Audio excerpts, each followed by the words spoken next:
Depuis plus de 65 ans, Jacques Séguéla a imaginé pas moins de 1500 campagnes publicitaires. Une passion et un amour pour la publicité qui l'anime encore aujourd'hui à 91 ans. Mais durant sa longue carrière, il n'a pas seulement donné de l'âme à des marques. Parmi ses terrains de jeu préférés figure aussi la communication politique. Lui qui a toujours rêvé d'être le publicitaire de la République a mené 20 campagnes dans le monde. Pour Destin extraordinaire, Jacques Séguéla, le plus célèbre publicitaire français, nous raconte ses plus gros coups de pub.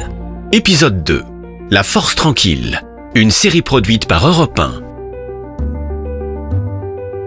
La plus belle image du monde à construire, c'est celle d'un président. Donc mon rêve était de trouver un président qui accepterait de se plier aux règles un peu de la communication. Le rêve de Jacques Séguéla va se réaliser à la fin des années 1970 avec François Mitterrand. À l'époque, il n'y avait pas de communicant connu. C'était le directeur de campagne qui était chargé de la communication. Et donc, le directeur de campagne de François Mitterrand, que je ne connaissais pas, m'appelle et me dit « Fais-moi une affiche ». Ben, je lui dis « Écoute, d'accord ». Mais il me donne pas de brief. Il me dit pas, il faut dire ça. Il me dit, fais-moi une affiche. Parce que c'est comme ça que ça se passait jusqu'à cette époque-là. Bon. Donc moi, je fais une affiche. Pour moi, la plus belle affiche que j'ai faite pour Mitterrand, même si la Force tranquille, ça reste au-dessus, c'est le socialisme, une idée qui fait son chemin. Parce que le problème n'était pas de gagner l'élection actuelle, c'était de préparer la grande élection. Donc il fallait mettre en marche le concept et la nouvelle communication élyséenne. Et c'est comme ça que ça a marché. Mais quelques jours plus tard, les directeurs de campagne de Jacques Chirac et de Valéry Giscard d'Estaing, c'est-à-dire les opposants de François Mitterrand, sollicitent Jacques Séguéla pour qu'il leur crée aussi une affiche. Et là, je réfléchis, j'ai dit, mais est-ce que j'ai le droit de faire ça ? Je me renseigne. Dit personne, ça n'a jamais produit, donc pourquoi pas. Donc je dis d'accord. Alors pour Chirac, je me dis il faut un slogan qui bouge, qui frétille. Et donc je dis pourquoi pas la France qui ose, la France qui crée, la France qui marche. Et ça l'a suivi pendant tout son temps. Et pour le troisième candidat, je dis, qui était Giscard d'Estaing, la majorité aura la majorité. C'est la dernière fois qu'elle a eu la majorité. Après cette première expérience, Jacques Séguéla souhaite de nouveau mettre à profit ses talents de communicant politique pour les élections présidentielles de 1981. 2 ans après, ces 3 premières affiches qui ont été faites par le même publicitaire. D'ailleurs, j'ai réuni une conférence de presse pour leur dire ce que vous trouvez normal que ce soit le même publicitaire qui fasse les 3 affiches des 3 candidats. Pas un mot dans la presse. Tu imagines aujourd'hui le tapage que ça ferait. Donc, moi, j'écris une lettre à François Mitterrand, à Valéry Giscard d'Estaing et à Jacques Chirac pour leur dire la communication française politique est nulle. Moi, je me prépare depuis 2 ans pour cette campagne. Si je peux vous aider, appelez-moi. Je reçois par retour du courrier un petit mot écrit à la main du président Mitterrand qui me dit « Venez demain à midi ». À telle adresse. Le lendemain à midi, je suis à l'adresse, c'est un restaurant, je lève les yeux, le Pactole. C'est comme ça que va commencer notre collaboration qui va aller jusqu'à ce qu'il quitte l'Élysée 14 ans plus tard. Alors la Force tranquille, à l'époque, tout se jouait sur un slogan. Aujourd'hui, tout ça est loin derrière. Bon. Donc il fallait que le slogan soit fort. Donc moi, je réunis les créatifs de l'agence, je leur dis, moi je vais vous dire ce que j'ai retenu de cet homme, c'est que, contrairement à ce qu'on croit, il ne veut pas de violence, et contrairement à ce qu'on croit, c'est pas un mou, c'est un dur. Qu'est-ce qu'on peut faire avec ça ? On était une dizaine de créatifs dans le rôle, et puis il y en a 2 créatifs, il y en a un qui dit, mais ton mec, c'est la Force tranquille. Et tout le monde dit, mais c'est pas possible, la Force tranquille, ça ne peut pas marcher, il faut dire une France forte et tranquille.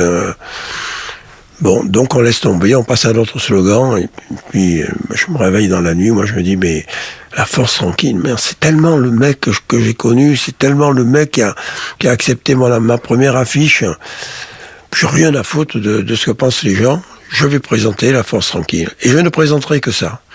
Les créatifs me disent, vas-y, il y avait au moins 3 propositions, tu vas te virer, tu vas être lynché par les médias. Je dis, je n'ai rien à foutre, c'est son affiche, elle lui ressemble.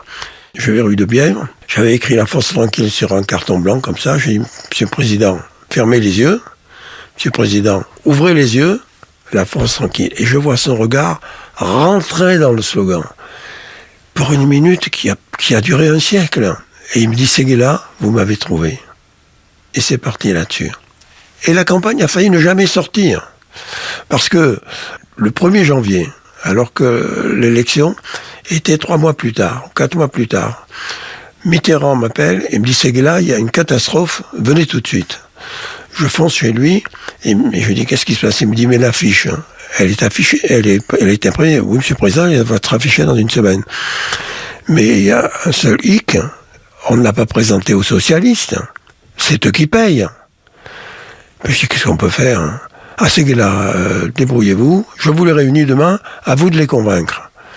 Je dis, mais c'est pas possible, on n'a pas les moyens de refaire une affiche, on n'a pas le temps de refaire une affiche, donc on va voir les murs blancs. Mais ils sont fous, les socialistes, ils sont fous. Non.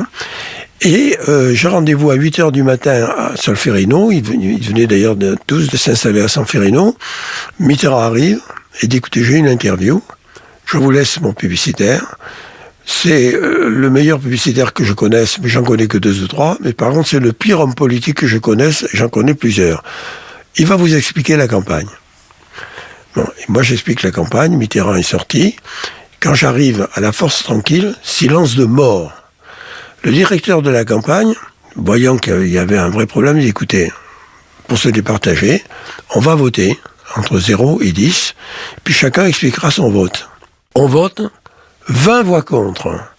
Je dis, mais là, ils sont complètement fous. Alors là, maintenant, c'est le sommet de la folie. Arrive Mitterrand, qui dit, alors Séguéla, comment ça s'est passé? Monsieur le Président, on a voté. Ah bon?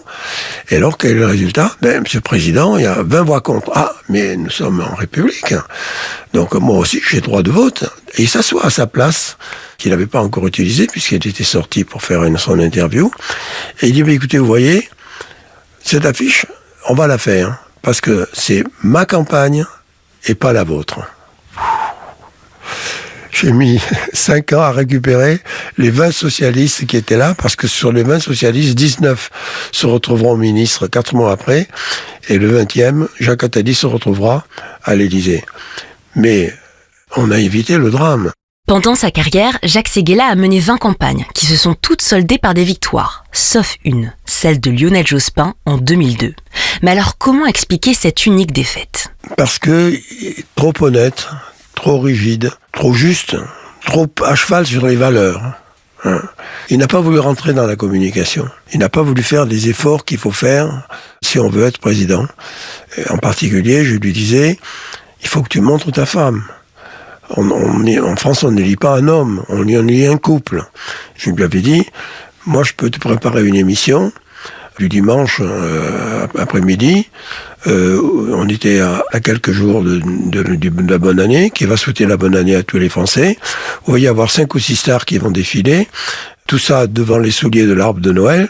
Et tu vas pouvoir présenter ta femme, elle va pouvoir se présenter. Il m'a dit, mais je ne peux pas parce que c'est la force de mes idées qui doivent l'emporter.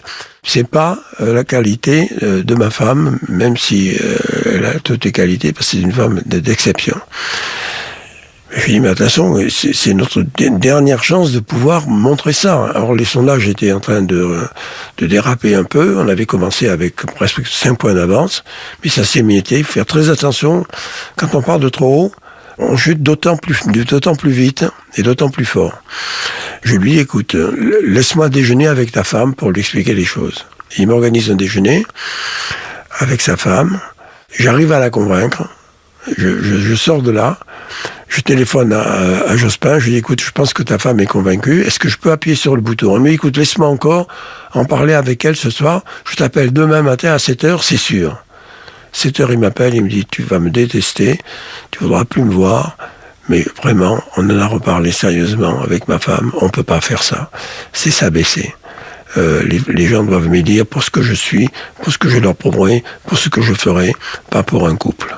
Et une émission comme ça, C'était à peu près, on estimait les professionnels, 400 000 voix. On a perdu à 170 000 voix. Quel est le mot? Par rigueur morale. Il n'a pas voulu franchir la limite de la mise à jour. Il a voulu rester couvert. L'un des plus grands talents de Jacques Séguéla, c'est sa créativité et son sens du slogan. Un don qui lui a permis dans sa longue carrière de transformer un produit aussi banal que le café en un objet de fantasme.